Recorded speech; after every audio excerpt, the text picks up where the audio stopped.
antes, só um aviso rápido. A gente tem acesso à internet via Wi-Fi aqui na sala, né?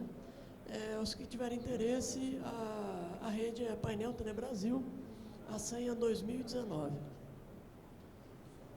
A política industrial brasileira para meios de informática e equipamentos de telecomunicações passa por ajustes depois dos recentes questionamentos na OMC.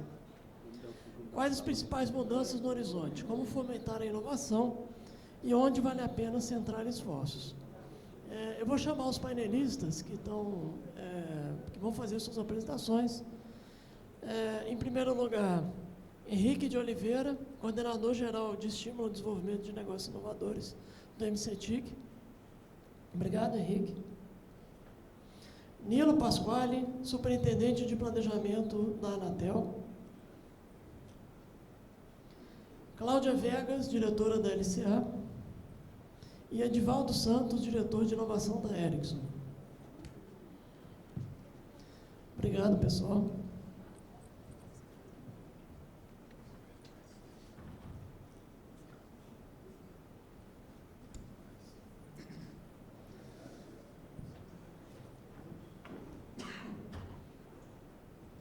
Cada um dos painelistas vai fazer uma apresentação. Tá? A gente está estipulando entre 10 e 15 minutos, tá? E depois a gente vai abrir para um debate. Esse painel está bastante interessante, porque a gente tem várias visões aqui refletidas, né? Tem a visão do formulador de políticas públicas, né, que é o MCTIC, do regulador, que é a da Anatel. A Cláudia vai dar uma visão sob o ponto de vista econômico, né, e dos impactos de uma política específica, né, que já foi feita. E o Edivaldo vai mostrar a visão sob o ponto de vista do fabricante, né? Eu vou propor que as apresentações sejam feitas daqui para cá. Então, a gente vai ter primeiro o formulador de políticas, né, depois a Anatel, depois a Cláudia, e aí eu vou pedir para o Edivaldo para fechar, né, com a visão de vocês. Tá? Então, convidar o Henrique para fazer a primeira apresentação.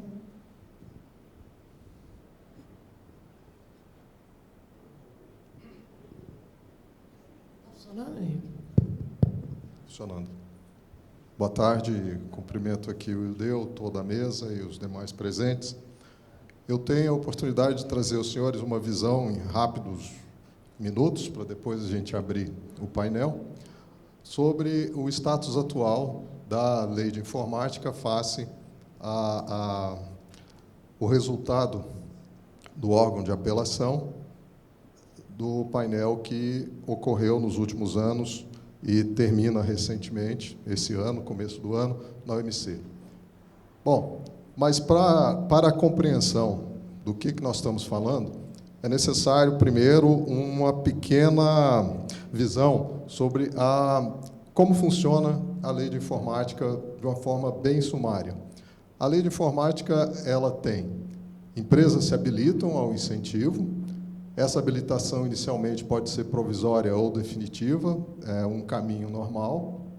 As empresas têm que cumprir um conjunto de contrapartidas, que estão aí listados, processo produtivo básico, a sigla PPB, tem que investir um percentual anual em pesquisa, desenvolvimento e inovação, tem que implantar sistema da qualidade baseado nas normas ISO 9000 e tem que também ter um programa de distribuição de lucros. Qual é o mecanismo do incentivo? Através da produção no país dos seus equipamentos e de partes e peças que estão enquadradas no anexo do decreto que estabelece o escopo da Lei de Informática, as empresas, de uma forma geral, adquirem seus insumos no país ou importam, produzem esses bens conforme o processo produtivo básico e tem, então, a redução do IPI. A grande parte dos produtos tem o seu IPI na ordem de 15%, ocorre, então, a redução 3%. Essa é a regra geral, ok? A base de cálculo para o investimento em P&D é o percentual do faturamento.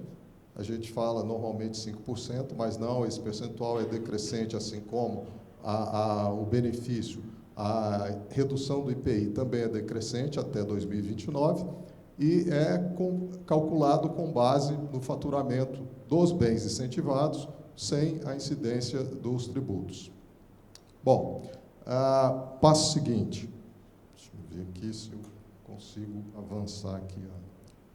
Resultados básicos da Lei de Informática. Nós temos mais de 26 anos de vigência, a lei é de 91, mas, na realidade, ela entrou em vigor, essa parte da lei especificamente, em 1993. Mais de 1,5 bilhão em P&D, desculpem o erro ali. São 673 empresas beneficiárias, mais de 135 mil postos de trabalho direto em todo o conjunto, em torno de 18 mil em P&D e 330 instituições credenciadas no CAT, que recebem os investimentos de pesquisa e desenvolvimento, que são de livre escolha das empresas. Uma parte do percentual de 4% é investido nessas instituições credenciadas, uma parte é depositado no fundo setorial, no fundo setorial de informática, e uma outra parte a empresa pode investir livremente, a gente diz assim, investimentos internos, mas na realidade de livre escolha das empresas, constituindo o percentual total de 4%. Todos esses investimentos que a gente está mencionando são obrigatoriamente em tecnologias da informação e comunicação. Também, um pouco dos resultados da lei, o faturamento total das empresas incentivadas, apesar da gente mencionar que são 600 empresas, 670, na realidade, em torno de 500 são empresas efetivamente beneficiárias, tem um faturamento total de 107 bilhões, o faturamento dos bens incentivados, sobre os quais incide o percentual de investimento em P&D, é da ordem de 46,7%. Esses já são dados referentes a 2017, que consolidam as informações que nós recebemos em julho do ano passado. E nós temos aqui que o agregado adicional do faturamento das empresas incentivadas, além dos bens incentivados, está da ordem de 60,82 bilhões. Ou seja, a lei de informática, as empresas se beneficiam com o faturamento de 46,7, mas, na realidade, elas agregam, geram riquezas adicionais aqui no país, ou seja, faturamento adicional além da lei, de 60 bi. A renúncia é de 5,2 bilhões, essa é a renúncia que as empresas nos informam. Eventualmente, o cálculo que a Receita faz pode diferir, mas essa é a informação que as empresas nos trazem. E a arrecadação com os tributos federais e estaduais recolhidos é de 9,78 bilhões. Ou seja, as empresas beneficiárias da lei, elas contribuem com a arrecadação de 4,18 bilhões anualmente. Quem são os principais produtos fabricados no país com os incentivos? Principalmente celulares, 44%, PCs e notebooks, 22%, e os demais produtos, não só de informática, telecom, periféricos, etc., respondem por 34%. Bom, chegamos então no painel do OMC. Aquele quadro inicial, vocês verificam as questões que foram levantadas pela OMC. Primeiro ponto, habilitação.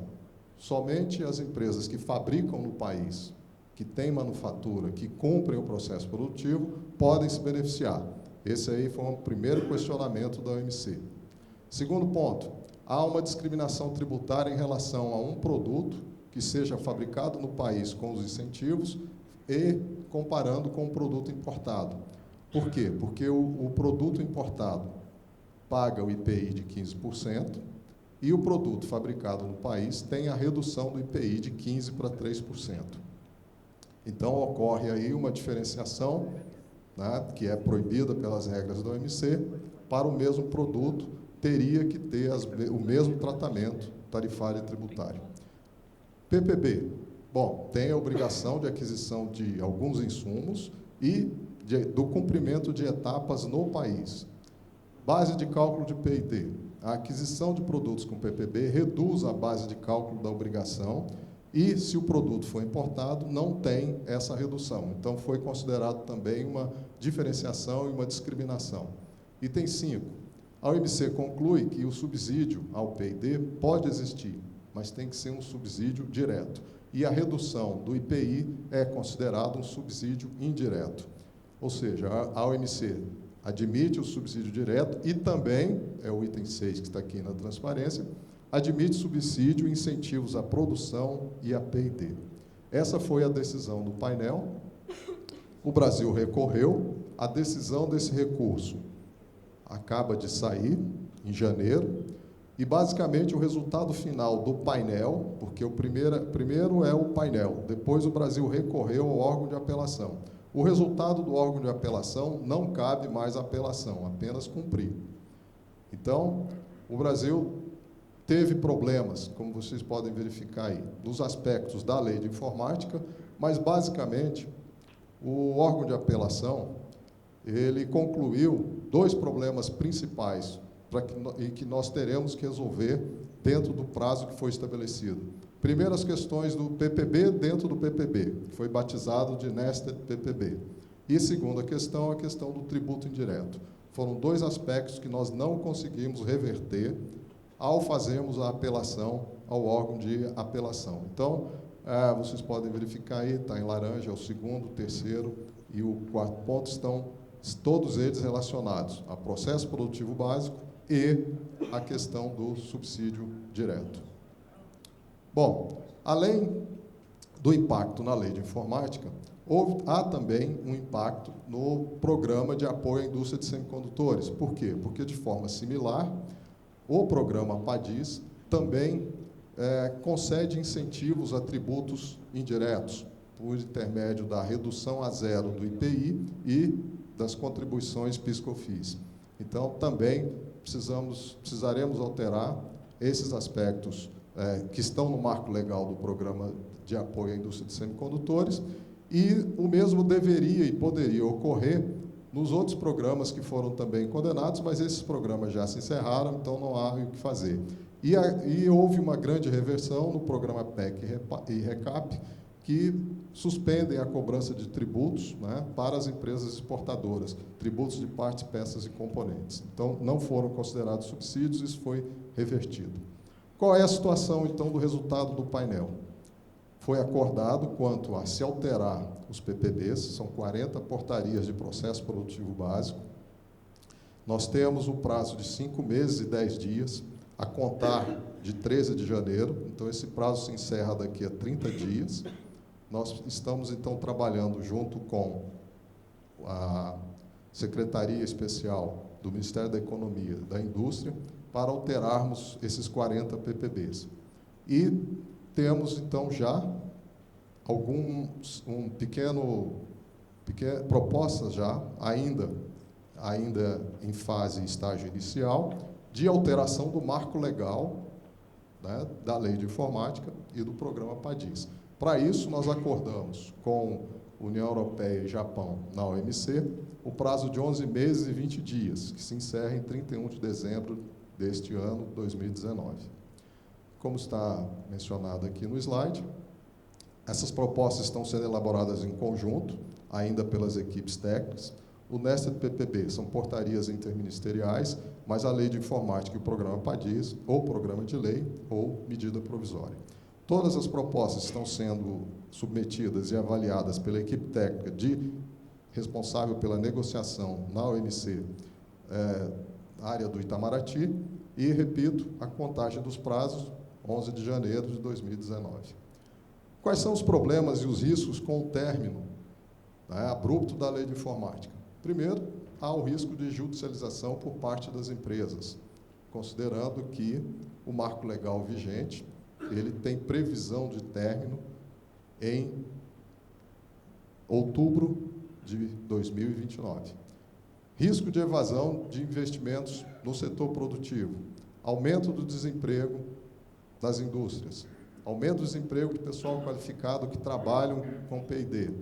Se essas pessoas qualificadas perdem o emprego, o seu negócio, o seu trabalho, sua oportunidade de atuar no país, elas vão para o exterior, com certeza. Redução ou descontinuidade dos investimentos em P&D.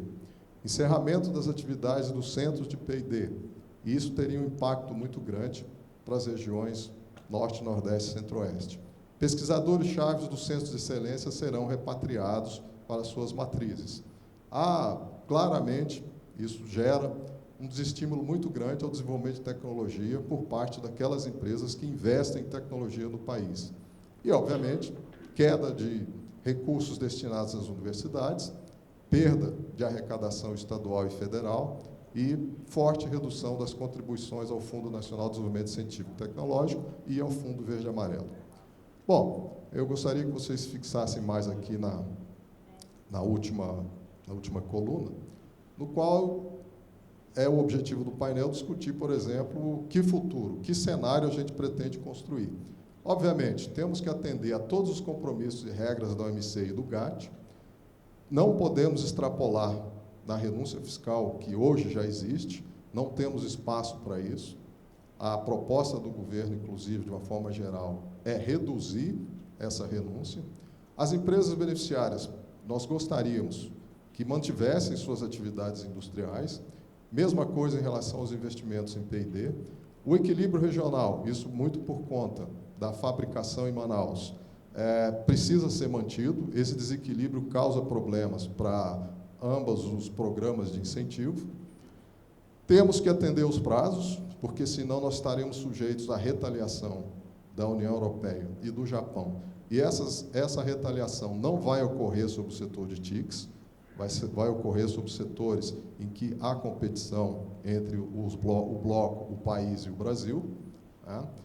E nós podemos aproveitar uma oportunidade de também rever os processos produtivos básicos, mantendo a segurança jurídica do modelo, da legislação, e criar novos procedimentos operacionais.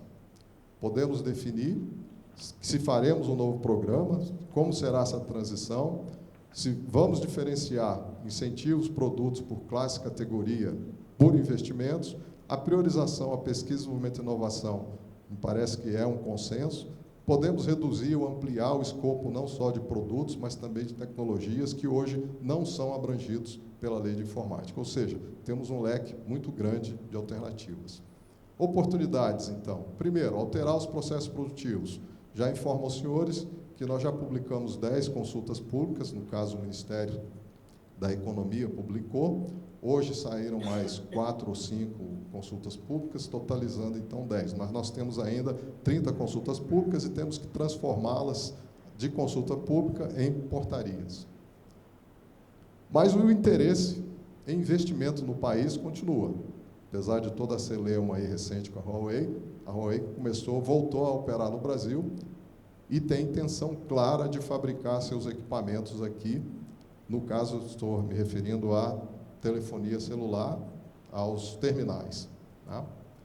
E a Xiaomi e outras empresas também manifestam o interesse de investirem no país.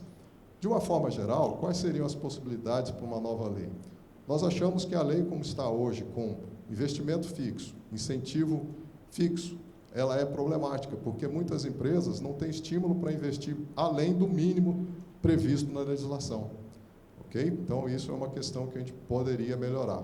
Podemos acrescentar outras contrapartidas. Temos, obrigatoriamente, de reduzir a complexidade da legislação. Podemos revisar a abrangência da lei. Temos que manter a participação sempre de empresas indistintamente, não interessa o capital dessas empresas. E podemos fazer, sim, e devemos fazer a revisão periódica das metas e objetivos dessa legislação. Para começar o painel, esse é o recado que eu gostaria de trazer, dentro do prazo, inclusive, que foi estipulado. Agradeço a oportunidade, o convite e a presença dos senhores.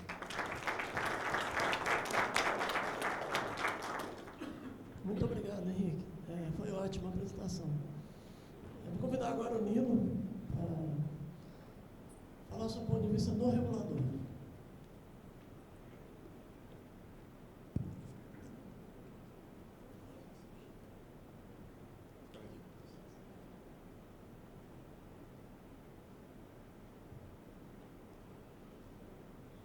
Alô. Bom, primeiramente, obrigado, né? Boa tarde a todos. Quero agradecer ao Telebrasil pelo convite de estar nesse painel. Eu vou falar mais do escopo dentro da agência, né? A lei de informática ela é muito maior do que apenas telecomunicações, mas eu vou me ater ao que nos cabe, o que a gente já implementou nessa discussão. Tem muito a ver com alguns editais de licitação que a Anatel realizou no passado e uma certa regulamentação que foi feita também. No setor de telecom, pelo menos na parte regulatória que a Anatel desenvolveu, nós temos 2 editais que trazem compromissos de aquisição de produto nacional, com tecnologia nacional, essas características para as aquisições das prestadoras. É o edital número 4 de 2012, esse é o edital de 2,5 GHz, e o 2 de 2014, que é o edital de 700. Né? Vou falar quais são as faixas, que só pelo número dificilmente alguém vai lembrar quais são cada um desses. E temos regras comuns a todos os editais da Anatel, que já eram diretrizes meio gerais, que já existia desde 97, quando a Anatel foi criada. Ela já tinha alguns critérios de como deveria ser a compra no setor de telecomunicações, mas eram critérios muito mais leves, muito mais simples de se seguir. O que são esses compromissos? Né? Acho que o Henrique adiantou um pouco o que são essas coisas, né? São o PPB, o Processo Produtivo Básico, e aquele processo de tecnologia nacional, né? O desenvolvimento de um equipamento todo feito no país por pesquisadores brasileiros, então ele segue portarias específicas para isso.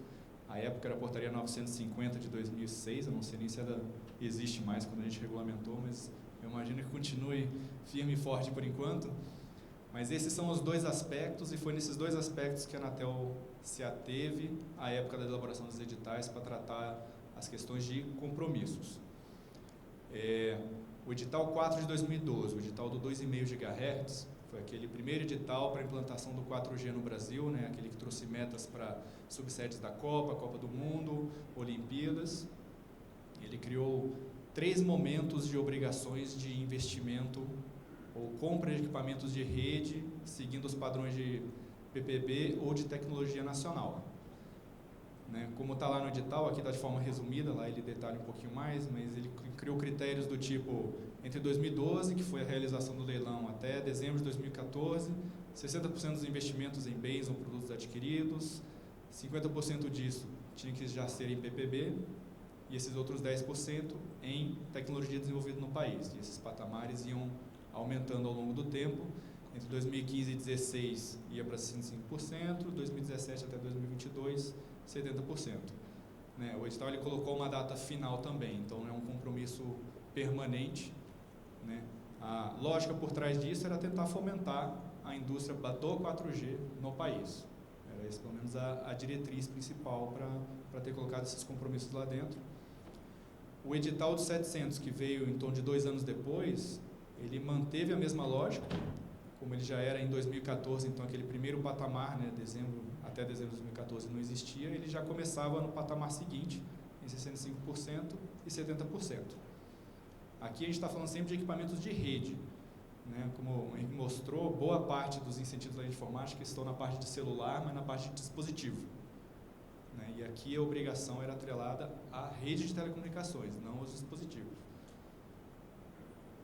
As regras comuns que a gente tem, isso já existe já há muito tempo, era no caso de equivalências de ofertas, né? Um critério para poder fazer a escolha do produto a ser comprado pela prestadora na hora da aquisição era considerar a nacionalidade do produto ou não, mas de forma muito mais simples.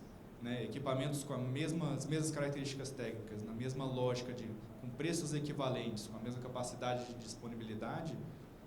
Se tudo mais igual, a única diferença fosse ser nacional ou não, esse seria o critério de desempate. Esse era conceitualmente a lógica que existia como regras comuns.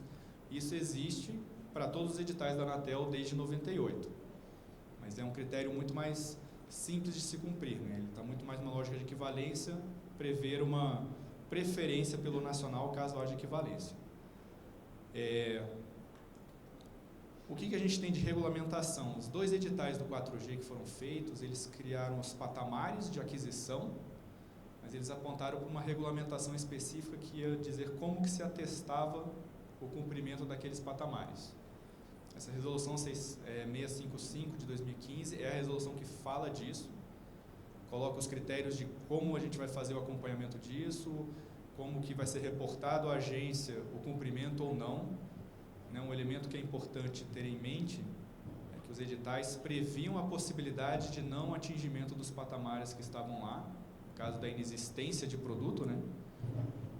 desde que devidamente comprovado, isso era possível e a Anatel poderia reduzir os patamares caso isso se mostrasse a realidade do momento, né? Essa regulamentação, ela detalha como tudo isso vai acontecer, né? Ela aplica-se às prestadoras e todas aquelas empresas que estão submetidas a compromissos de aquisição de produto nacional.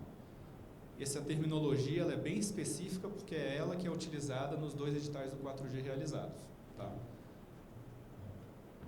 Onde é que a gente está? A agenda regulatória 19 e 20, a que a gente está atualmente executando, ela prevê um item que chama guilhotina regulatória. Ela é parte das boas práticas de regulação, né? É bom que o estoque regulatório, que o regulador esteja sempre atento ao seu estoque e proceda regularmente à reanálise do seu estoque, ver o que ainda está valendo, o que não está, o que ainda faz sentido manter, o que não faz sentido manter.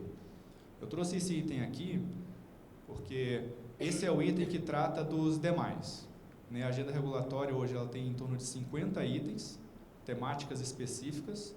Esse item 47, ele trata de reanálise de estoque regulatório que não esteja já abarcado nos itens específicos temáticos.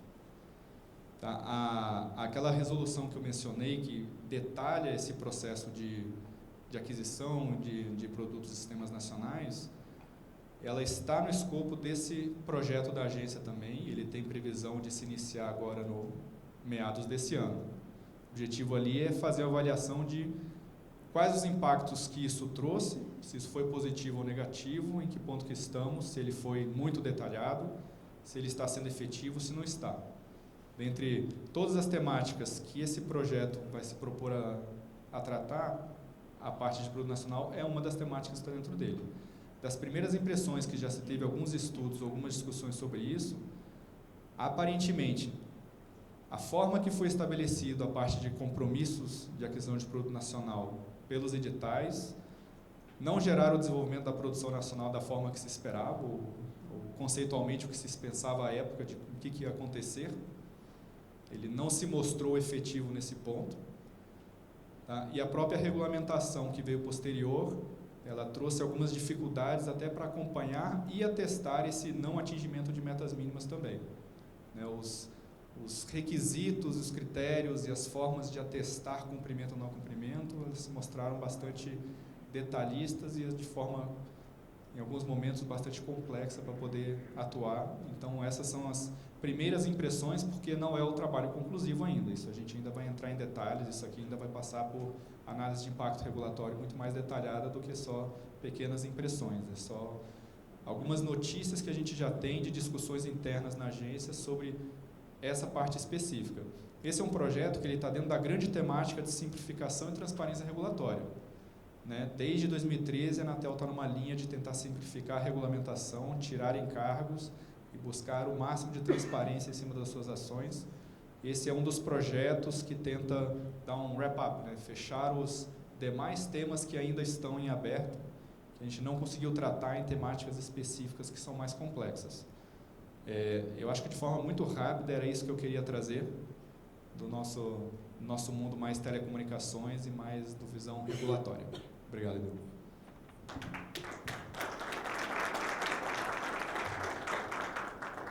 Muito obrigado, Nilo. Vou convidar agora a Cláudia para fazer a apresentação dela. Você quer ficar ali? Pode ser. Não, você que sabe, que você já falou. Eu vou ficar aqui, que eu estou bem de frente, aí facilita. Então, boa tarde a todos. Se eu só puder alcançar aqui, obrigada. Agradeço muito o convite de estar presente aqui com vocês. Fui chamada para falar um pouco sobre lei de incentivo do ponto de vista econômico, ou seja, o que se espera que aconteça numa economia quando você faz programas de incentivo. Eu baseei parte dessa apresentação num trabalho que a gente desenvolveu para o Sindicato Brasil, a pedido das operadoras, justamente para avaliar os programas que o Nilo acabou de mencionar, os editais 004 e o edital 002. Então, aqui vai ter uma sessão mais específica sobre isso, que a gente pôde se debruçar um pouco mais em detalhes sobre os resultados esperados e aquilo que, de fato, a gente observa no mercado. Bom, lei de incentivo, né, política de conteúdo nacional, elas são uma prática feita em várias economias mundiais. Economias muito desenvolvidas também fazem uso desse dispositivo. Então, os Estados Unidos, eles fazem muito uso disso, de políticas protecionistas, enfim. Tem ali uma série de outras diretrizes diferentes do que a gente aplica, e é isso que eu vou tentar destacar para vocês. Canadá também faz. Então, essas discussões na OMC, por vezes a gente encontra países desenvolvidos que também são alvo de painéis de discussão na OMC, e por vezes até sanções, e também é uma prática recorrente. O que se quer, né? Você quer condicionar a obtenção de algum benefício, normalmente benefícios tributários, é o que mais acontece no Brasil, até por conta da nossa carga tributária ser extremamente elevada, ou com a participação num certame, ou seja, a condição de você participar num certame, num leilão, se você tiver para fazer uso de conteúdo nacional para você poder se habilitar, e ter, então, aí bens e serviços locais como alvo disso. O que se quer? Desenvolver a indústria local, gerar emprego, incorporar novas tecnologias. Então, não é por menos que sempre questões tecnológicas são alvo de política de conteúdo nacional, como já foi bem explicado aqui a questão da lei da informática, que já tem aí mais de 20 anos, mais de 25 anos em vigor, e que tem como alvo justamente setores afetos à tecnologia. Quais são os riscos, né? E é isso que a gente tem que sempre ponderar em toda a política pública. Você tem um alvo, um objetivo, um benefício que você quer atingir, isso sempre vai te gerar um custo. Então, a indústria que tiver com esses condicionantes, ela vai sim incorrer num custo maior, no encarecimento. Possivelmente esse encarecimento ele é repassado para os consumidores. Então, se você tem uma obrigação de conteúdo nacional, isso vai restringir as opções de ofertantes que você tem, ao menos no primeiro momento, e isso sim tende a encarecer os produtos e gera essa distorção no ambiente competitivo, justamente por você limitar quem é que vai poder ser alvo de oferta daquele produto, daquele serviço, por um determinado período de tempo. E é justamente essa distorção no ambiente competitivo que acaba sendo alvo de discussões nos painéis da OMC. Quais são as recomendações, então? Então, como é uma prática muito usada em todos os países do mundo, você tem algumas recomendações muito salientadas pela literatura econômica. Você tem que ter um alvo muito bem delimitado, né? Então, para que eu tenha esse aumento de custo de maneira temporária, ou seja, eu consiga, de fato, incentivar uma indústria nascente, mas que já ela consegue estar em condições de competir com as grandes indústrias internacionais já estabelecidas, eu tenho que ter um mercado com baixa barreira à entrada. Barreira à entrada em economia, a gente pode encontrar várias delas. Aqui, quando a gente está falando de tecnologia, a principal é barreira de escala mesmo. Então, eu tendo a ter sempre uma indústria concentrada, porque é uma indústria altamente intensiva em pesquisa e desenvolvimento, e que faz com que você tenha poucos players que conseguem atuar para atender à escala de mercado. Eu tenho que ter como alvo também, de preferência, componentes que sejam usados em diversas indústrias, até para eu mitigar essa barreira à entrada. Então, se eu consigo ganhar escala ofertando isso para várias indústrias, é um jeito de eu massificar rapidamente esse componente e diluir os custos que normalmente são elevados por conta de ter um componente de alta tecnologia envolvido. Ter duração limitada, ou seja, um benefício em que você beneficia no início da indústria nascente, mas já sinaliza que ele tem um prazo para terminar, até para você incentivar concorrência e eficiência. Ou seja, eu te dou um auxílio enquanto você é nascente, e já você tem que saber que você vai perder esse auxílio para que você possa se estabelecer como um concorrente em condições de competição com quem já está estabelecido no mercado. E algo muito importante é eu ter uma visão bem ampliada dessa política pública, que é não focar exclusivamente num segmento da indústria, num segmento da cadeia, mas ter uma visão holística de como a sociedade pode se apropriar desses benefícios. Então, isso tem que vir acompanhado de mecanismos adicionais afetos à educação, para eu ter, de fato, uma apropriação dessa geração de valor e conseguir ter o que a gente chama de efeito spillover na economia, que é como eu espalho isso em outros segmentos, para eu conseguir ter uma inserção nas cadeias globais de maior geração de valor, né? Então, essas 3 recomendações são bem importantes. Focar em algo que tenha baixa barreira à entrada, e ou seja facilmente massificado. Então, mesmo que tenha alta barreira à entrada, se eu consigo massificar, é um jeito de eu driblar essa barreira à entrada, porque eu ganho escala. Ter duração limitada para você impor concorrência e competição desde a saída, ou seja, você vai ter um benefício, mas não é um benefício ad eterno. Ele vai sendo reduzido com o passar do tempo para que você tenha, de fato, um player global. E ter mecanismos adicionais para você ampliar esses benefícios para a sociedade como um todo, fundamentalmente a criação de capital humano, que aí você pode esparramar isso em vários setores. Se não, o que a gente vê na literatura é, de fato, um prejuízo para as economias. Então, por mais bem intencionada que seja uma política pública nessa direção, o custo-benefício pode ser negativo. E mesmo que você enxergue uma cadeia de valor com um efeito positivo, do ponto de vista da economia como um todo, você pode gerar efeitos negativos.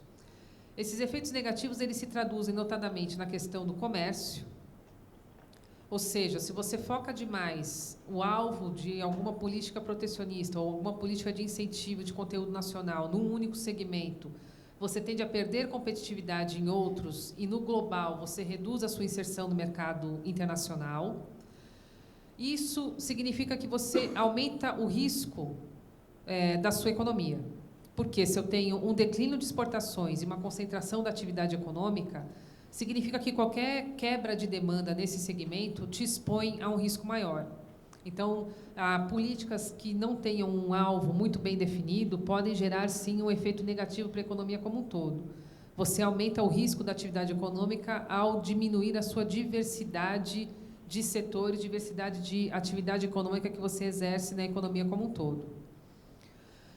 Aqui já foi muito bem explorado pelo primeiro painelista sobre as questões da OMC. Como eu já disse, não é uma questão específica do Brasil, então o Canadá já foi alvo de discussões, de disputas na OMC em energia eólica, a Índia em energia solar, ou seja, é algo que muitos países fazem uso de política de conteúdo nacional e isso gera, sim, discussões no painel da OMC.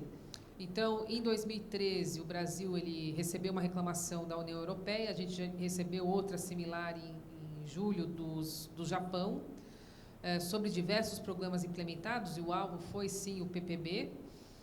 Como já dito, em agosto de 2018, a gente teve aí a condenação, né, no painel, a condenação do Brasil, que já foi parcialmente confirmado pelo órgão de apelação, como foi mostrado, algumas coisas foram revertidas, outras não. E o que a gente tem, como já foi dito, essa necessidade de adequação da legislação brasileira sobre o processo produtivo básico, que já está bem avançado em andamento, dado que a gente tem um prazo para cumprir. Então, isso é mais uma questão que a gente fica sujeito quando faz uma política de conteúdo nacional. Olhando especificamente para esses editais, então, o que a gente nota, né? A gente nota que foi a primeira vez que a gente não teve exclusivamente uma preferência pelo produto de fornecedores locais, a gente teve, de fato, uma obrigação. Na consulta pública feita pela Anatel, em 2012, o setor manifestou preocupações com relação a essas obrigações. Essas preocupações, elas tinham 3 pilares fundamentais, a questão de você ter uma dúvida sobre a capacidade de entrega mesmo da indústria local e colocando em risco ali o cronograma de investimentos. Isso fica ainda mais relevante quando a gente fala de uma indústria base para a infraestrutura brasileira. Então, colocar em risco um cronograma de investimento é, de fato, um ponto importante. E aqui a gente pontua diferenças bem relevantes em relação a esses 2 instrumentos que já foram falados, a Lei da Informática e aqui esses editais. A Lei da Informática está focando muito mais o dispositivo que vai para o usuário. Isso, por si só, te dá já uma massificação maior. Eu estou olhando para todos os dispositivos, então estou olhando para o mercado nacional de maneira muito mais ampliada. Aqui eu estou falando de um componente que vai ser usado na indústria e atrelado a um cronograma de investimento que, se as operadoras não cumprem, estão sujeitas a penalidades perante a Anatel. Pressão de custos relevantes por conta dessa criação de reserva de mercado e, consequentemente, uma pressão para repassar esse custo para o usuário final, que é o custo do serviço na última ponta. O que a gente tem como meta são obrigações tanto de PPB, de processo produtivo básico, quanto de tecnologia nacional, e são metas crescentes ao longo do tempo, como a gente mostra aqui nessa tabela, né, o cronograma aqui. O que a gente nota também? Como já foi dito pelo Dr. Nilo, um processo regulatório que impõe um custo de reporte considerável para as empresas. Aqui a gente tem 2 relatórios que precisam ser entregues, e aí eles têm periodicidades distintas. Olhando aqui num fluxograma, a gente tem a seleção dos projetos concedentes aos editais, e isso tudo tem que seguir uma maneira de ser reportado à Anatel, que impõe uma necessidade de formalização das informações por parte das operadoras, que também não é trivial. Extração dos dados desse sistema de compras, o tratamento e cruzamento de dados, a verificação dos critérios de PPB e tecnologia nacional com os fornecedores, e aí sim a geração desses 2 relatórios no formato que a resolução 665 requer. 655, desculpa. O relatório anual de acompanhamento e o relatório consolidado, que aqui tem uma etapa importante, que tem custos relevantes, que é a contratação e suporte de uma auditoria externa para fazer esse relatório, e aí sim a entrega do relatório para a Anatel. Então, aqui, como já foi explorado e felizmente foi eleito como item a fazer parte da guilhotina e da revisão, a norma, a política acompanha uma resolução que impõe um custo adicional também de como você lida com esses custos regulatórios resultantes disso. Aquilo que eu falei sobre o alvo, né, de eleger um alvo, então, para além desse efeito colateral de uma resolução te gerar um custo adicional, e aqui com essa questão específica da necessidade de auditoria externa, se a gente for olhar como que a gente tem esses componentes de infraestrutura para rede móvel estruturadas no mundo, a gente vê uma indústria altamente concentrada. Então, aqui a gente tem 4 grandes fornecedores que concentram 94% do mercado. Então, aquela lista que a literatura econômica demonstra, indica como sendo boas práticas para eleger um alvo, aqui a gente já tem uma questão relevante, que é a escala e ter uma indústria altamente concentrada. Desses 4, né, dessas 5 empresas aqui, as maiores 5 empresas, se a gente for olhar só o investimento das 3 maiores entre 2012 e 2017, para P&D, a gente vê que foram 16,3 bilhões de dólares por ano em P&D. Então, isso te dá a noção do tamanho da escala dessa indústria, né? É tão grande, que se a gente for olhar o tamanho do mercado brasileiro nisso aqui, o mercado brasileiro, a despeito da gente ter dimensões continentais, a despeito da gente ter grandes desafios de cobertura nacional que acompanham esses editais, tudo que a gente gastou, todo o investimento feito no 4G de 2012 a 2016, é menos de 1% da receita total média desses fornecedores globais. Ou seja, a gente tem uma significância muito pequenininha dentro dessa estrutura altamente concentrada. Então, é um alvo, de fato, difícil de mirar, da gente ter aqui um componente nacional que consiga se desenvolver como um player internacional no mercado altamente concentrado, que exige investimentos constantes de P&D. Tem uma outra característica relevante aqui, quando a gente fala de redes móveis, que diz respeito à sua necessidade constante de renovação, né, e de inovação. Então, como foi dito já largamente na parte da manhã, na abertura do painel, a gente tem um esforço constante que torna os ciclos da indústria cada vez mais curtos, o que impõe uma necessidade de investimento cada vez maior. Então, como foi bem lembrado, né, quando as receitas do STFC começaram a declinar, num ciclo muito mais longo da indústria, quando você tem a entrada da rede móvel, for pensando nas tecnologias 2G, 3G, 4G, 4,5, 5G, a gente vai enxergando um encurtamento muito grande do ciclo econômico do negócio mesmo, que é muito inerente ao fato de a gente estar falando de uma indústria altamente tecnológica. Então, pensar na escala nisso aqui é fundamental. É natural que eu tenha, de fato, uma indústria extremamente concentrada e que tenha investimentos em P&D altamente intensivos. Não por menos, o consumidor brasileiro consegue se favorecer muito quando os players, as operadoras que atuam aqui no Brasil, negociam com os fornecedores de rede móvel em nível global. Então, algumas operadoras que atuam aqui, elas atuam em vários lugares do mundo e fazem suas negociações de componente de rede olhando todos os mercados em que elas atuam, que é um jeito de você deixar essa escala mais igualitária e esse poder de negociação mais igualitário entre fornecedor e o demandante, a operadora. E a gente consegue, de fato, no Brasil, a despeito de ser pequenininho, menos de 1% das receitas total média desses fornecedores globais, ou seja, é um mercado que, de fato, a gente teria um poder de barganha muito pequenininho, a gente consegue ter um efeito benéfico de economia de escala quando os players conseguem negociar. Então, eleger esse alvo como um alvo de conteúdo nacional tira essa nossa possibilidade de ter uma economia de escala mesmo com o mercado diminuto. E aí, como condição de contorno, né, a gente tem uma conjuntura econômica extremamente desfavorável. Né? Então, o que a gente tem aqui? A gente tem tido o privilégio de fazer parte do painel por 8 anos consecutivos, do painel Telebrasil. Então, por 8 anos consecutivos, a gente sempre acompanha a conjuntura econômica e o desempenho do setor. E o que a gente vem observando sempre com essas imersões que a gente faz analisando o setor, é uma piora muito grande desse ambiente de negócio. Então, a crise que a gente sofreu, elegendo aqui só 2014 e 2016, o tombo que a gente teve no PIB foi de 6,8%, quase 7%. É muito mais do que a gente observou na pior crise até então, que era de 30 a 31, quando a gente teve a quebra da Bolsa de Nova York, enfim. A grande crise de 29, até então era esse o nosso maior tombo num biênio. Se a gente for pegar 5 anos consecutivos, a gente perdeu 5% de PIB acumulado. Isso é muita coisa. Se a gente for pensar em renda per capita, a renda per capita que a gente observou em 2013, a gente vai observar de novo só em 2023, 10 anos à frente. E isso tudo dando certo. Né? E isso eu já estou aqui fazendo spoiler do painel de amanhã, que é isso que a gente vai mostrar. Mas, assim, a gente, de fato, tem 10 anos para recuperar aquilo que a gente já foi.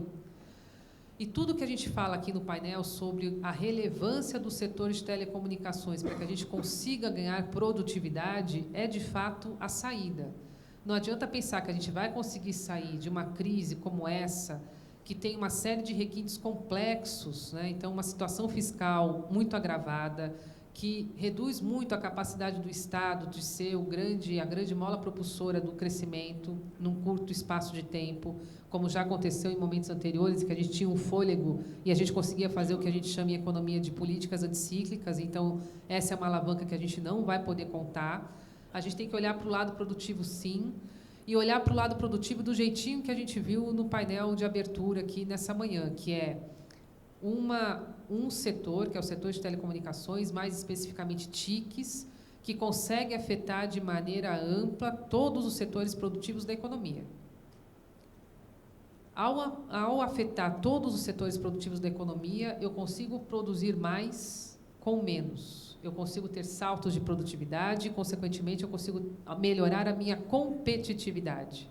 Né? Então, onerar esse setor com uma política de conteúdo nacional, numa infraestrutura de rede, em que a gente não vai conseguir ter escala, em que a gente vai ter toda uma dificuldade de ser um player internacional mesmo, significa trazer uma dificuldade adicional para que eu consiga avançar com essa infraestrutura básica, para que, em cima dessa infraestrutura básica, que é a rede propriamente dita, eu consiga gerar conteúdo e soluções completas de TICs para todos os outros setores produtivos, e aí sim a gente ter esse necessário salto de produtividade e competitividade. É o que consta nessa agenda que a gente desenhou lá em 2015, para 2015 e 2022. Ela não foi implementada em 2015, mas o resultado que sai daqui é essa agenda, ela implementada, ela nos leva para um patamar em que a gente ganha 200 bilhões de PIB em 5 anos. Então, a gente fez esse estudo aqui em que a gente mostra como que você consegue ganhar produtividade e essa produtividade se traduz em mais ganho de PIB ao longo de 5 anos. Do estudo que a gente apresentou no ano passado, é fazer com que a gente consiga ganhar 32 posições no ranking do Fórum Econômico Mundial. E vale lembrar que nos últimos 5 anos a gente perdeu 31 posições. Né? Então, de fato, a saída que a gente encontra dos estudos econômicos que a gente faz é um salto de tecnologia. E ter uma infraestrutura que tenha um custo adequado para que você consiga expandir em condições de uso, nos parece ser condição fundamental. Então, todas as conversas que a gente sempre leva a esse assunto, ela é muito bem recepcionado, a Anatel sempre nos recepciona muito bem. Fico muito satisfeita de ver a apresentação do Nilo, em que ressalta essa necessidade de ter essa revisão. A gente vai desenhar o edital do 5G, então é importante que a gente olhe e veja o que a gente tem a melhorar para frente, porque as conclusões que a gente chega é que, de fato, essa política ela precisa ser revista. O setor de telecomunicações, notadamente componentes de rede, não nos parece ser um bom alvo, ainda mais nesse contexto econômico conturbado, em que a gente enxerga isso como sendo a saída. Ter outros instrumentos, como a gente tem na lei da informática, em que você mira dispositivo, isso por si só você tem uma escala muito maior, pode ser um caminho de você gerar conteúdo nacional na economia, acompanhado de outras medidas que geram capital humano qualificado mesmo, muito mais interessante, com efeito positivo para a economia como um todo, do que pensar componente de rede, né? Uma outra coisa que a gente aprendeu nesse trabalho é que você tem, a despeito de poder mudar de fornecedor, as empresas não ficam reféns do 3G para o 4G, você tem sim uma necessidade de compatibilidade que enseja aí discussões de custo-benefício grande, né? Então, carregar isso para o 5G também é importante para que a gente possa ter telecomunicações como um ponto central e conseguir superar a crise de maneira mais sustentável. Eu estourei um pouquinho o prazo, mas era isso que eu queria falar. Obrigada.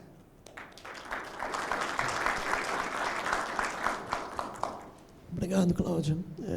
Convido agora o Edivaldo, da Ericsson, para fazer a última apresentação. Bom, em primeiro lugar, boa tarde a todos na plateia, boa tarde a todos os meus colegas de mesa. A apresentação da Ericsson está aí?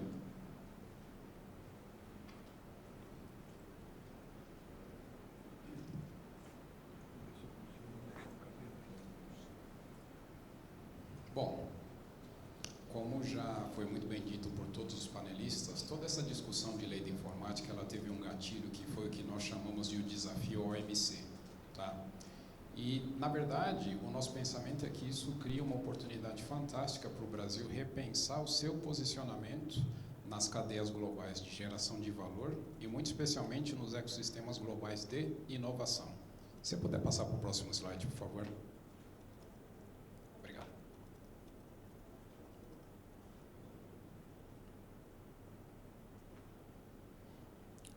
A reflexão que a gente pode fazer por conta da lei de informática, ou seja, da lei 8.248 de 1991 do governo Collor, ou seja, é uma lei que está na iminência de completar 30 anos.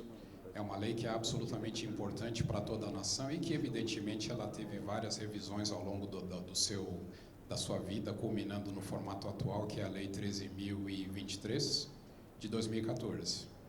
Mas eu acho que um ponto interessante que vale a pena enaltecer é que, apesar das diferentes revisões da lei de informática, ela não necessariamente acompanhou a evolução tecnológica e, muito especialmente, as diferenças que ocorreram em consequência da evolução tecnológica nas cadeias de valor.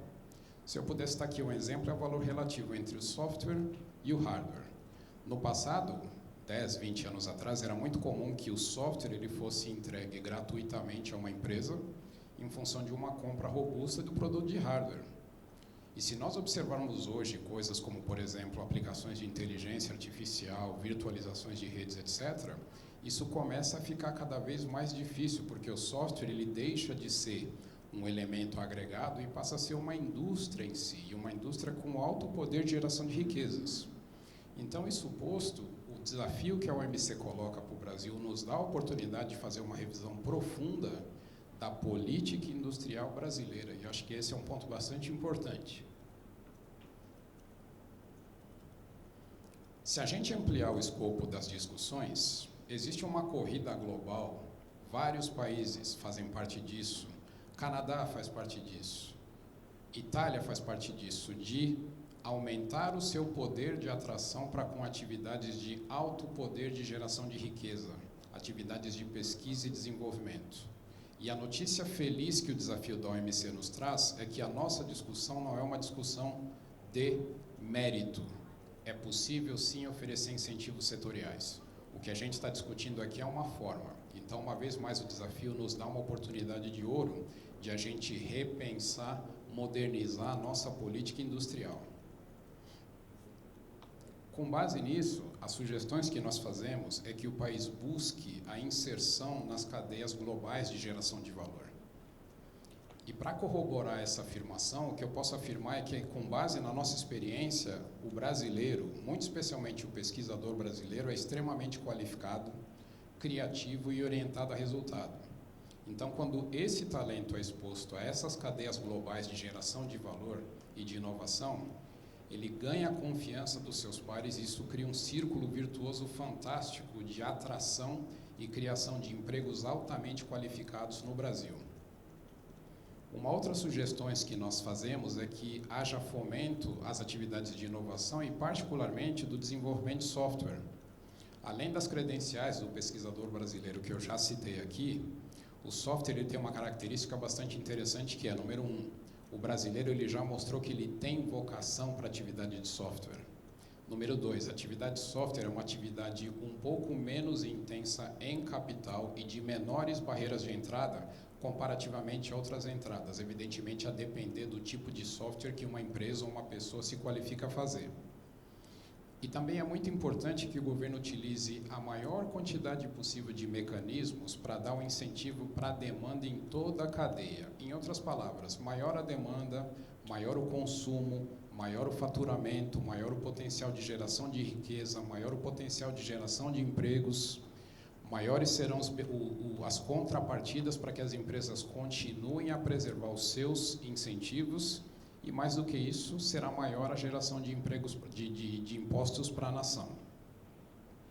E um outro ponto é que se deve ter cuidado muito especial na redefinição do novo PPB e que, com isso, se evite inserir no PPB etapas que representem um adensamento forçado da cadeia, o que definitivamente na questão dos componentes eletrônicos não funcionou, ok?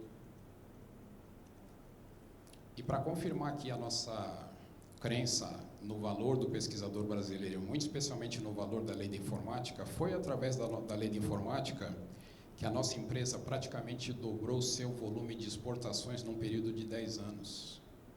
E através da exposição do talento brasileiro, a gente conseguiu alavancar uma operação que hoje emprega 420 profissionais extremamente qualificados, que lideram do Brasil atividades extremamente sofisticadas envolvendo o desenvolvimento das redes 5G. O Brasil ele não é um mero comprador, consumidor de rede 5G.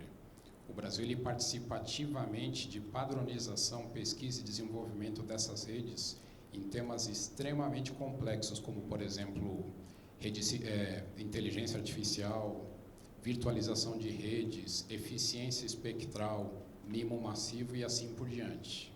E um bom acompanhamento das empresas, das contrapartidas das empresas, e muito especialmente na forma com que as empresas se beneficiam da lei, permite que empresas como a Ericsson exercitem o melhor espírito da lei de informática. O nosso modo de trabalho faz com que o Brasil aumente a sua capacidade em pesquisa, desenvolvimento e inovação além das fronteiras da Ericsson. Nós temos parcerias com 7 universidades brasileiras extremamente qualificadas, 3 institutos de ciência e tecnologia, e a nossa opção, uma vez mais, foi por identificação, desenvolvimento e exposição de talentos. 30% dos nossos funcionários eles têm pós-doc, doutorado, mestrado ou estão engajados em programas D. E, uma vez mais, a exposição desses talentos nas cadeias globais de pesquisa, desenvolvimento e inovação geram frutos extremamente importantes para a nossa empresa e, creio eu, também para o Brasil. Era isso. Meu muito obrigado.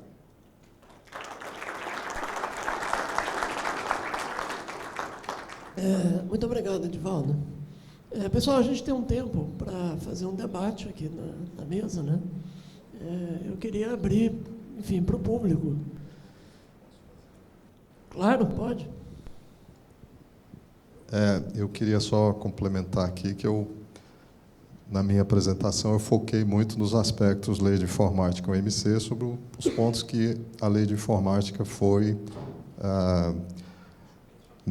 sofreu e foi reconhecido, irrevogável, a necessidade de alterações. Eu não abrangi os aspectos de P&D. Por quê? Porque aí seria um outro painel, uma outra apresentação. Porque dentro da Lei de Informática, nós temos esse mecanismo de conceder um incentivo adicional àquele da redução do IPI de 15% para 3%, ou seja, 12 pontos percentuais de redução, para os produtos que têm o reconhecimento de tecnologia desenvolvida no país, não só com a Portaria 950, mas nós já temos outras 2 portarias que reconhecem os bens, não só componentes, o IPI passa de 15% para 0%.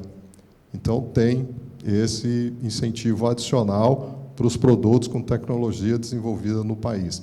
Como esse aspecto não foi questionado pela OMC, bem como os mecanismos que tem na Lei de Informática de preferência nas compras públicas, eu não abordei aqui na apresentação, porque aí eu precisaria de mais meia hora para explicar os mecanismos de apoio à parte de compras governamentais e o aspecto de tecnologia nacional. No entanto, eu gostaria só de mencionar, primeiro, esse aspecto, que a visão do Ministério é que não só essas medidas dos editais da Anatel, como de outros órgãos, como o benefício, posso assim colocar, que o BNDES concede para os produtos com tecnologia desenvolvida no país, por intermédio de financiamentos em condições mais favorecidas, é extremamente relevante para compor esse escopo do marco legal que a Lei de Informática estabelece para as empresas. Isso é tão importante que os processos produtivos foram redefinidos quando se passou da primeira geração de tecnologia para a segunda geração, para a terceira geração e para a quarta geração. Os processos produtivos foram redefinidos em comum acordo com as empresas e com o setor para propiciar os investimentos da produção aqui no país, com o processo produtivo e depois, se assim fosse permitido, com tecnologia desenvolvida no país. Esse aspecto era tão relevante na implantação dessa tecnologia de comunicação celular, a infraestrutura no país, que a gente observava essa alteração num ponto, e aí eu chamo a atenção aqui dos painelistas, que diz respeito ao déficit da balança comercial. A implantação das tecnologias celulares no Brasil impactou a balança comercial do país. Se não houvesse essas medidas de produção aqui, o déficit seria mais elevado, e há uma preocupação agora já com o 5G. Então, essa foi a motivação que nos levou a rever os PPBs. Desculpa também pela visão, houve aqui a manifestação, acho que da Cláudia, né, sobre... Não, a Lei de Informática abrange também os equipamentos de rede, abrange também os equipamentos de automação industrial, automação bancária, automação comercial, automação em geral, equipamentos eletromédicos, equipamentos e componentes. Então, tem realmente um amplo escopo. Abrange os cabos de fibra óticas, né? Abrange diversos itens, tem uma relação de produtos. Abrange os componentes também, abrange os roteadores, abrange diversos equipamentos, não só equipamentos que a gente considera que tem relação com os bens de capital, por exemplo, os equipamentos de energia, mas também os equipamentos para o usuário final, como os computadores, os celulares, os tablets, as impressoras, os monitores, etc. Então, tem aí realmente uma abrangência. Então, a discussão agora, sim, aí eu encerro minha fala, nós vamos levar todos esses aspectos realmente em conta na revisão da lei, mas são medidas de estímulo a todos esses objetivos que foram aqui mencionados de uma política industrial. Atração de investimentos, geração de tecnologia no país, empregos de bom e alto nível, tá? Onde nós não conseguimos sucesso, já adianto para os senhores, com essa política dos últimos anos, a parte dos componentes. Os componentes que permitiria essa massificação e utilização em diversas cadeias, essas medidas ainda estão em andamento e a reação é muito lenta, em parte em função não só da crise global, na economia mundial, como também de problemas na nossa economia também interna. E a parte de exportação. A parte de exportação, como os senhores sabem, nós não fomos condenados, porque não tem medidas de estímulo à exportação na nossa política e nem podemos estabelecê-las. Mas existem outros mecanismos de apoio à exportação, como os países fazem. Então, certamente, essa é outra medida que vai entrar agora.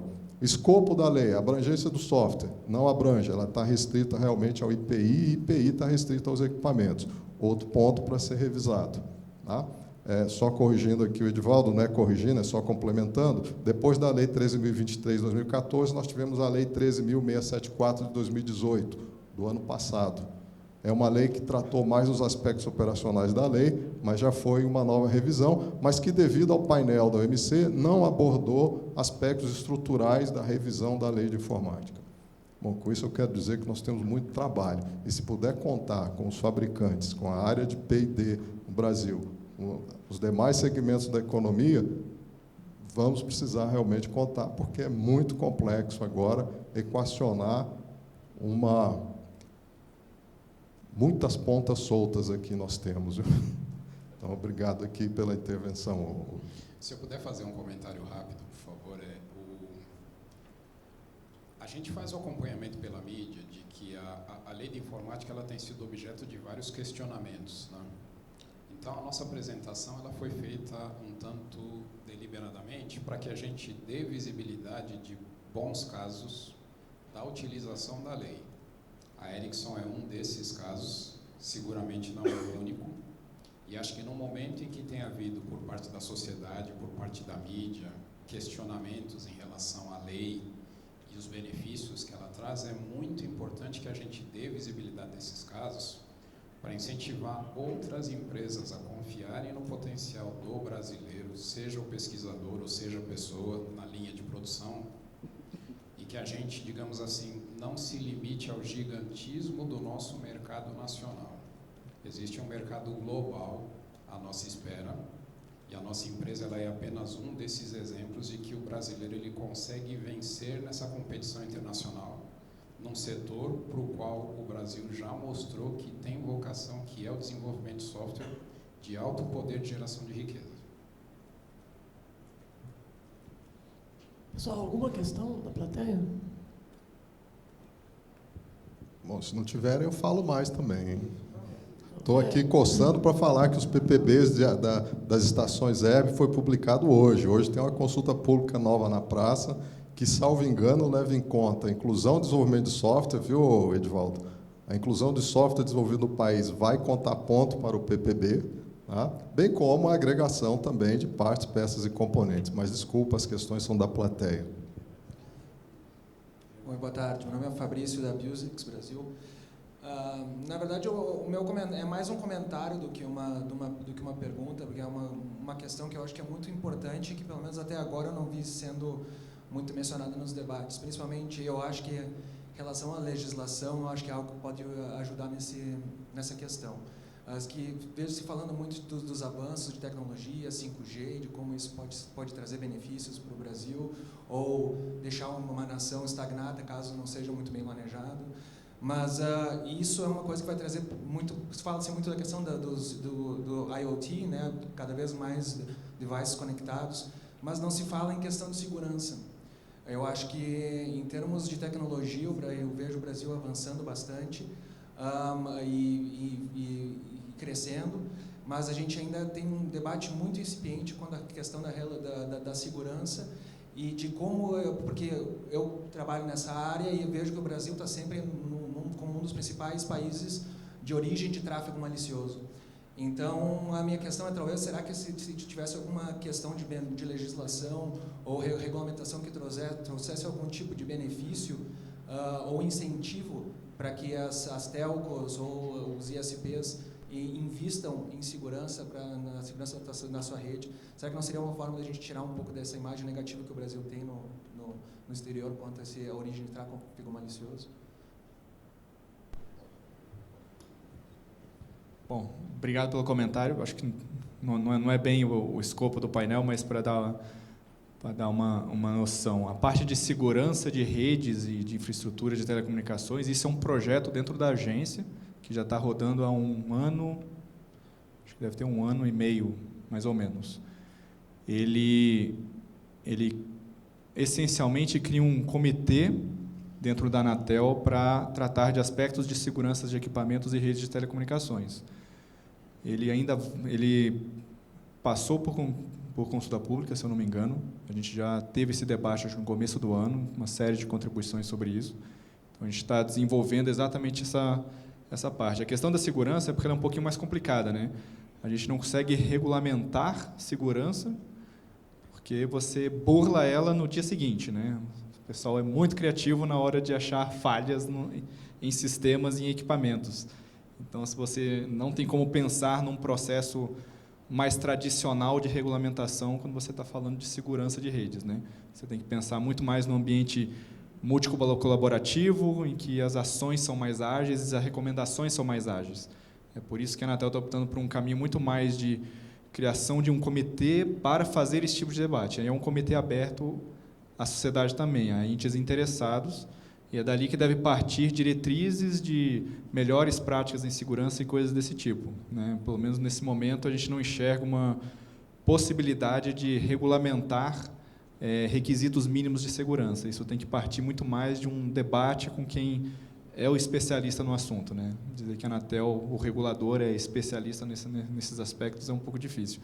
Mas é uma preocupação muito grande, sim. Ela tem ganhado cada vez mais interesse e preocupação da Anatel, né? Nos últimos tempos a gente viu uma série de ataques, principalmente por dispositivos IoT, que você bem mencionou, e é o futuro, né? A gente só vai ver isso se espalhar cada vez mais no mundo inteiro, né? Não só no Brasil. Então, ter uma preocupação com os aspectos de segurança desses dispositivos, com certeza é importante, e é nisso que a Anatel está focada também.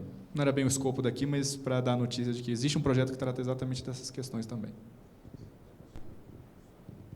Se eu puder fazer um comentário rápido de parte da indústria, né? Nós da Ericsson temos um conceito que a gente chama de Lean on Me, ou seja, a sociedade ela deposita e confia cada vez mais nas redes de telecomunicações, particularmente o 5G, que deixa de ser uma rede para o tráfego de voz e dados e passa a ser uma plataforma de inovação em si, por sobre a qual revoluções tecnológicas vão ocorrer. Só para citar um exemplo, o veículo autônomo.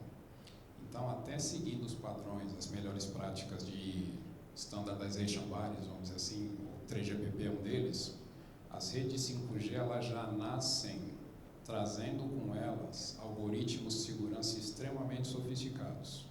E esse é mais um exemplo da participação do pesquisador brasileiro nessas cadeias globais de inovação.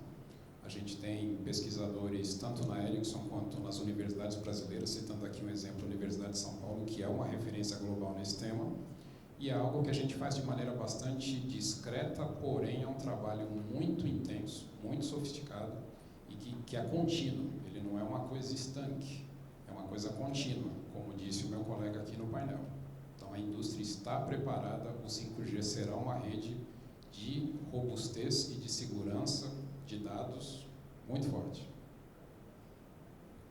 Eu queria só complementar que aqui em Brasília tem um centro de cybersecurity, tá, do Ministério do Exército, que nós estamos trabalhando com outros órgãos públicos aqui dos ministérios, inclusive chamando a participação da Anatel também, nós estamos pensando, com o apoio deles, criar uma linha de apoio, não só a formação de recursos humanos, treinamento.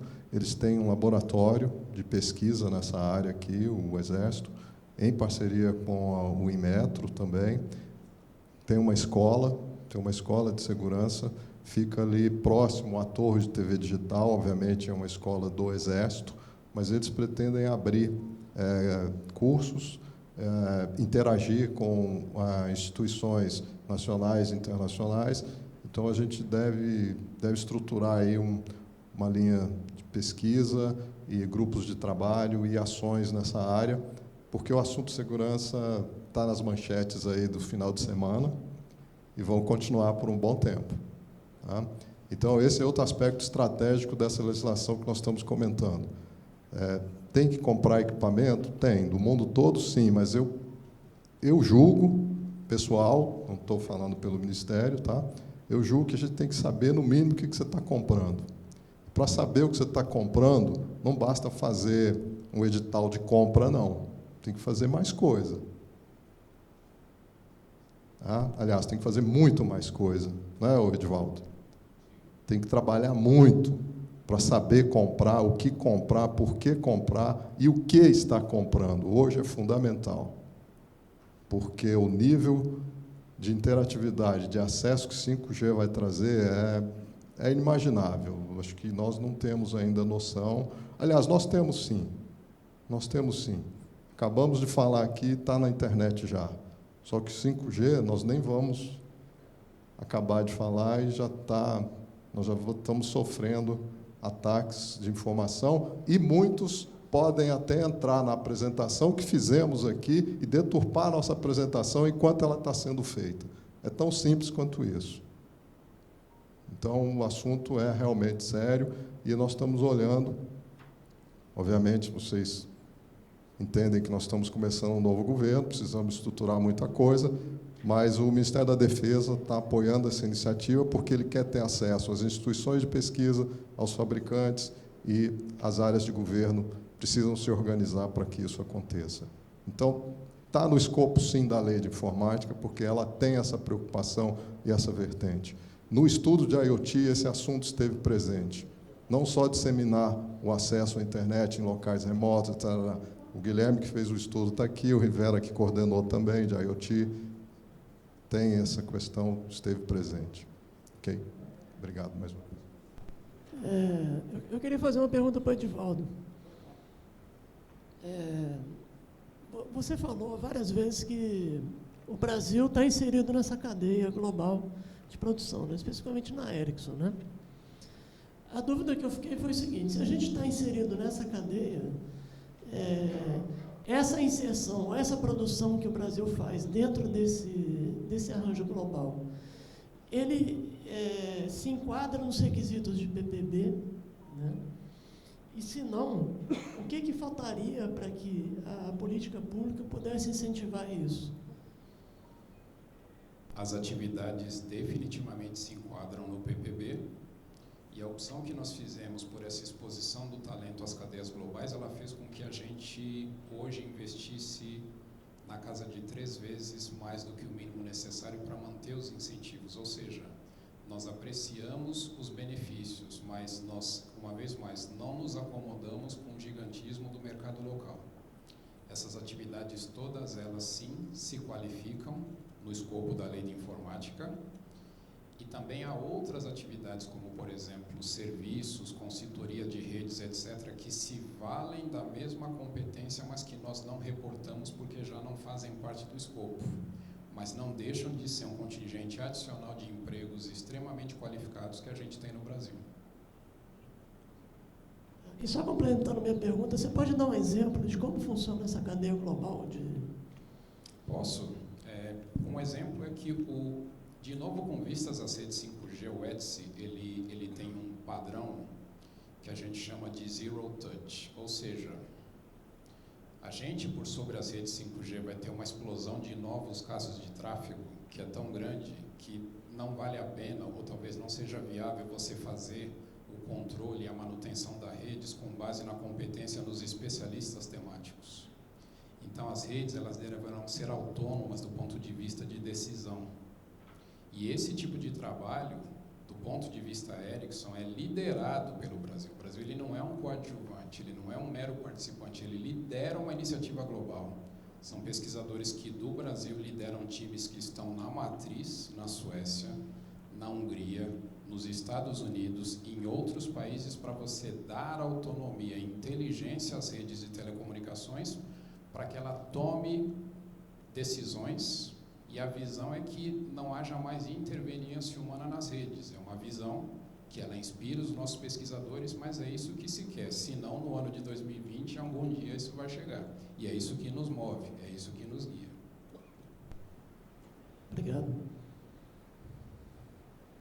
Pessoal, a gente tem um tempo ainda. Vocês têm alguma questão? Você quer fazer alguma pergunta, Cláudia? Acho que só uma colocação sobre a abrangência da lei da informática, sim, sei que ela abrange não só os dispositivos, só quis dar um exemplo ali de como que mais facilmente você ganha a escala, e acho que essa combinação do incentivo da lei com a iniciativa privada é isso que dá certo, ou seja, que no fundo, o que guia essas iniciativas todas que a Ericsson está ressaltando é muito mais uma visão de mercado que a Ericsson tem, olhando a oportunidade que a lei desenha, do que algo muito mais intervencionista, digamos assim, de você ter um direcionamento muito mais engessadinho, né? E é isso que eu acho que é uma combinação perfeita, em que você tem a política te dando o direcionador e a iniciativa privada, essa sim, enxergando oportunidades de mercado e conseguindo sair à frente, fazendo um bom uso dos mecanismos que a gente tem. E aí acho que é uma combinação perfeita, porque no fundo você deixa o mercado ditar para onde você tem grandes oportunidades e você tem ali um incentivo que de fato te dá condições de sair um pouquinho na frente, mas sem dúvida alguma é muito esforço de você ter um planejamento privado de olho no tudo que acontece no mercado global e dinâmico como esse que a gente tem, né? Então acho que essa combinação é que fica um efeito bom, né? E aí no fundo você tem o lado privado dando essa visão holística que precisa ter, que é a criação do capital humano, com uma visão de mais longo prazo de como você se insere e se apropria dessas cadeias de valor. Sim, a definição da estratégia é fundamental, ou seja, é olhar 5 anos à frente, entender como você pode preparar os seus talentos para os problemas que você ainda não tem. E preparar de maneira muito profunda. A gente está falando de mestrado, doutorado, pós-docs, e é um caminho que vale a pena. É um caminho que qualquer empresa pode trilhar, e ele traz frutos muito significativos para as pessoas que são absolutamente motivadas para fazer parte desses projetos globais, para a empresa, evidentemente, mas para a nação, para desenvolver o nosso potencial de geração de riqueza com base em atividades de capital humano, pura e simplesmente de capital humano. Alô? Eu queria fazer só uma última pergunta para o Henrique. A gente tem uma conjunção de fatores agora, que tem a questão da OMC, né, que a gente tem um prazo para se adaptar, e em paralelo a gente tem um novo governo com viés mais liberal, né? Então a gente tem no Brasil a gente tem um histórico muito intervencionista, né, assim, na economia, né? E a gente tem um governo com um discurso liberal, né? E aí eu queria te perguntar como é que essas duas coisas estão caminhando dentro, e aí, lógico, que você puder falar, né, da elaboração das novas políticas associadas ao incentivo à inovação, enfim, lei de informática, etc. Olha, eu diria que nós temos aqui ainda, estamos no processo de trabalhar essas questões, mas até o momento nós temos uma visão dentro do Ministério da Ciência, Tecnologia, Inovações e Comunicações que a lei é importante, ela tem realmente, ela precisa de correções, de revisão. Muitas questões que não foram abordadas ou que foram distorcidas ao longo dos anos precisam ser melhoradas e corrigidas, mas a gente entende perfeitamente o momento que o país e o governo vive. Então, temos aí realmente uma dificuldade muito grande de equacionar essas questões. Mas, por outro lado, nós estamos mostrando para a equipe que chega nos postos de decisão dos ministérios, em particular aqui do nosso, que, repito, a lei de informática tem resultados, tem problemas, tem lacunas, mas tem também benefícios e vantagens. E que nós estamos realmente com uma questão a resolver. Essa questão passa por compromissos que são firmados na hora que se aprovou um projeto de uma empresa, de investimento, de fabricar no país, de cumprir o processo produtivo, de implantar sistema da qualidade, etc., etc., etc., de investir em P&D, claro. E a gente não poderia simplesmente retirar esse benefício de uma hora para outra. Isso tem um acerto, um conserto jurídico legal aqui. Isso é claro, é notório. Por outro lado, se nós descumprirmos a decisão do painel, o país poderá sofrer retaliações e sanções. Complexos, um assunto complexo, porque, reitero, dificilmente vai cair sobre o setor de TICs, vai abranger segmentos de interesse dos países que têm plena liberdade de propor essa retaliação. Então, essa é outra questão que o Itamaraty tem demonstrado para os diferentes níveis de governo, essa preocupação. E os prazos estão aí. Agora, eu te diria o seguinte, é um longo caminho ainda a percorrer. As portarias de PPB estão sendo revisadas, nós estamos transformando os nested PPB, ou os PPBs de uma forma geral, em processos produtivos por etapas que são pontuadas, então isso deve trazer um nível muito maior de flexibilidade para as empresas, discricionalidade quanto à melhor etapa, o melhor processo que ela vai desempenhar no país para ter direito aos incentivos. Então, essa parte é uma decisão essencialmente dos ministérios, dos 2 ministros, então isso terá um prosseguimento mais tranquilo. Mas, para complicar mais ainda, as alterações efetivas do tributo indireto, que foi condenado só por medida legal. Então, tem que ter uma alteração realmente na lei. A alteração pode ser radical, ou seja, acaba, a partir da data tal, não tem mais o benefício, né? Mas isso repito, é crítico, é grave, né? E isso será questionado judicialmente. Isso vai trazer realmente um problema grave, né? Mas, por outro lado, isso só pode ser alterado por medida legal. Isso foi explicado na União Europeia e Japão, na hora que nós buscamos definir com eles os prazos para que essas alterações ocorressem. Então, assim, respondendo objetivamente, nós estamos fazendo uma análise técnica sobre as propostas, sobre as possibilidades, primeiro nas áreas diretas que cuidam do acompanhamento da lei, né? Incorporando já algumas sugestões, recomendações, avaliações que foram feitas. Isso depois segue todo o rito de avaliação por outras áreas de governo, seja dentro do Ministério da Economia, que agora são vários ministérios, aí eu estou falando do antigo Ministério do Planejamento, do antigo Ministério da Indústria, da própria Receita Federal, do próprio Ministério da Fazenda, com as suas áreas lá, Tesouro e a área de acompanhamento, e para que depois isso seja, então, transformado efetivamente numa medida provisória, num projeto de lei e submetido ao Congresso. E tudo isso tem que terminar e entrar em vigor em 1º de janeiro do ano que vem. Tá? Então, nós vamos fazer uma proposta que busque excluir da legislação esses principais problemas que já foram identificados, mas ela tem que atender essa diretriz maior hoje do governo. Então, o que vai se resultar, eu, sinceramente, não... Tá?